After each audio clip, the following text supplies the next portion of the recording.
세상에 이익이 되는 방송 최경영의 최강 시사. 네, 법원이 대원국제중학교와 영훈국제중학교, 특성화중학교 지정을 취소한 서울시 교육청의 행정처분이 있었는데요. 그게 위법하다 이렇게 판결을 했었죠. 서울시 교육청은 항소를 하겠다는 계획을 밝혔습니다. 서울시의 조희영 교육관님 연결돼 있습니다. 안녕하세요. 예, 안녕하세요. 예. 법원 판결은 부당하다고 생각을 하시는 거죠? 그렇습니다. 예. 그래서 저희가 이제 항소 의견을 피력을 했는데요. 예. 사실 이제 이 특성화 중학교의 지정 취소 권한은 교육감에게 굉장히 폭넓게 있습니다. 예. 그래서 또 자사고의 경우와도 이제 또 이게 좀 다릅니다. 그런데 이제 이번에 사법부가 저희들이 한 행위에 대해서 지금 이렇게 패소 판결을 내렸습니다. 근데 저희는 물론 뭐 사법부의 또 판단이 있겠습니다만은 저희들은 이것을 그 적법한 행정적 행위를 법원의 판결로 뒤집히는 일종의 행정의 사법화를 강화한다는 점에서 굉장히 안타깝게 보고 있고요. 사실은 이제 이게 중학교는 이제 의무교육 단계이지 않습니까? 그래서 네. 저는 더 평등한 이 학교 체제하에서 의무교육 단계에서는 모든 학생들이 공부할 수 있어야 된다. 그런데 이제 중학교 수준부터 중학교들이 이렇게 서열화되거나 또 학비가 뭐 1,000만 원이 넘는 경우가 이렇게 된다면은 이게 이제 사회적 위화감을 조성하고 또 사교육비 경쟁도 있고 이제 불평등 심화시킨다. 이제 이런 취지에서 저희가 이 국제적 취소 시도를 했는데 예. 법원의 판결로 좀 난항에 부딪히는 셈입니다. 사법부의 논리는 뭔가요? 그 지정 취소를 할 권한이 없다, 교육감에게 이런 건가요? 그건 아닙니다. 근데 이제 이 절차 부분에 있어서 예. 절차와 평가 내용에 대해서 이제 부정적 판단을 내린 걸로 생각을 합니다. 절차와 그래서 평가 이제 물론 내용. 뭐 사법부의 판단과 또 이 국제적 쪽의 또 이견도 있겠습니다만은 저희가 이제 자사고 쪽과는 달리 이게 5년마다 한 번씩 평가가 이루어집니다. 특성화 중에 평가 주기가 5년인데 예.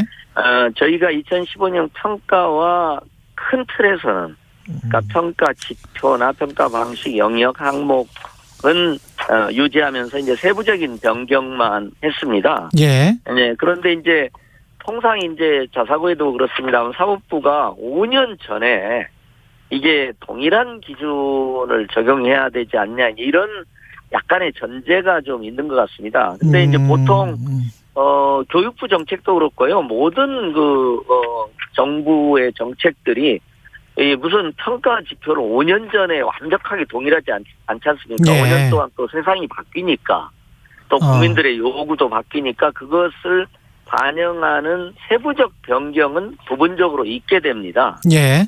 근데 이제 이 부분에 대해서 좀 법원은 부정적으로 판단한 걸로 이렇게 저희는 생각하고 있습니다. 이번 판결과 함께 교육부의 또 2025년 모든 일반고로 전환되는 자율형 사립고의 경우처럼 전국의 국제 중학교를 모두 일반 중학교로 일괄 전환해달라 이렇게 제안도 했죠. 그러니까 이제 이게 제도적으로 제도적으로 이제 자사고의 경우에는 이제 정부가 일괄 전환 정책을 발표했습니다. 25년. 그래서 제도적으로 일괄 전환을 하는데 이제 이번 경우는 이제 그 교육청의 재량 권한 내에서의 평가를 통해서 일반 중학교로 이렇게 전환하려고 한 부분에 대해서 이제 법원이 부정적 판단을 내린 겁니다. 그래서 이제 그렇죠. 사실은 5군데밖에 없습니다. 서울에는 2군데밖에 없습니다. 예.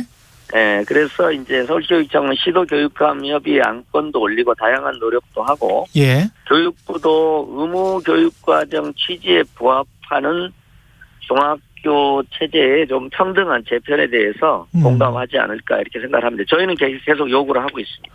근데 국제중학교 입장에서는 2군데밖에 없다고 말씀을 하셨지만 국제중학교는 이제 1심 판결에서 국제중이 이겼기 때문에 최종 판결이 날 때까지 그 지위는 이제 계속 유지가 되겠죠? 그렇습니다. 그렇게 당연히 국제중에 유지가 되고요. 이제 항소 과정이라든가 이런 걸 통해서 왜냐하면 이제 자사고의 경우와는 달리 여기는 이제 법적으로 조금 더 이렇게 사법부하고 항소 과정에서 저희의 입장을 더 개진하고 이렇게 논의를 할 계획으로 있습니다. 자사고는 지금 말씀하셨지만 최근에 이제 소를 취하를 하셨단 말이죠. 예. 자사고하고 국제중학교는 뭐가 다릅니까?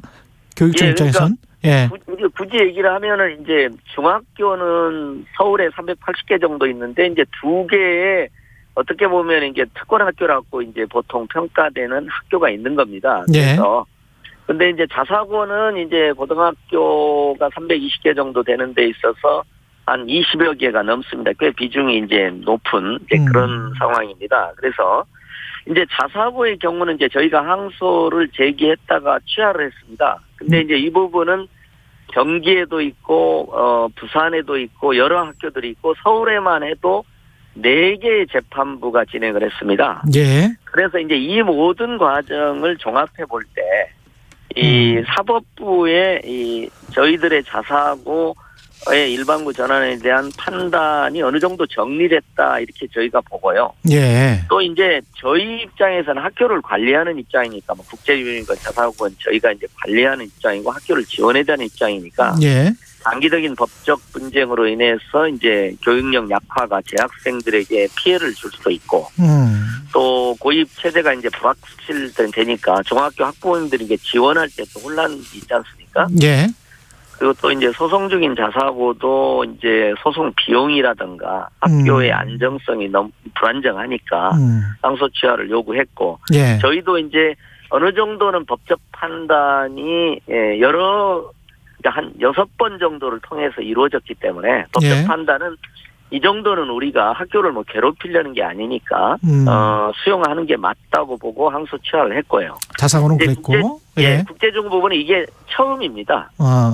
그래서 조금 사법부와 저희 행정부 간에 교육행정부 간에 조금 더 논의를 하고 저희 입장에서는 저는 이제 태어난 집은 달라도 배우는 교육은 같아야 된다. 특별히 이제 의무교육 단계에서는 이제 그런 취지에서 더 평등한 교육을 향한 어떤 정책적 전환을 저는 계속 노력을 하려고 생각하고 있습니다. 알겠습니다. 지금 3월이면 새학기가 시행되는데 그 코로나 때문에 어떻게 방역 대책 세우는지도 궁금하고요. 짧게 좀 말씀해 주십시오. 일단은 정상 등교를 원칙으로 해서요.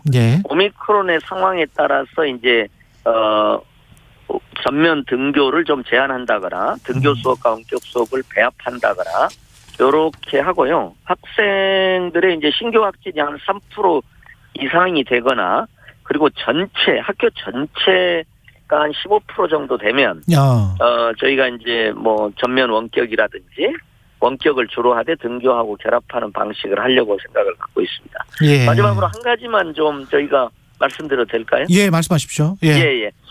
이 지금 백신 접종과 관련해서 결과적으로는 다양한 방식으로 확진자를 가려내는 게 신속하게 가려내는 게 좋은 것 같습니다.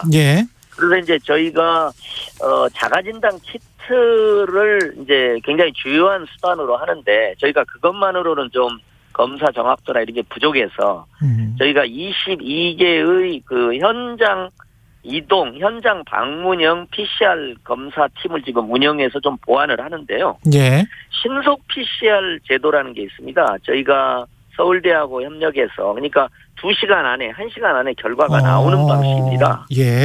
지금 여주시에도 시행을 하고 있고 그래서 저희도 그걸 확대하겠다. 신속 PCR 제도에 대해서 질병청에서 좀 저희가 폭넓게 지자체 수준에서 신속 PCR을 확대해서 적용할 수 있고 또 하나 이제 유치원이나 알겠습니다. 여기까지 듣겠습니다. 서울시 조희연 교육감님이었습니다. 고맙습니다.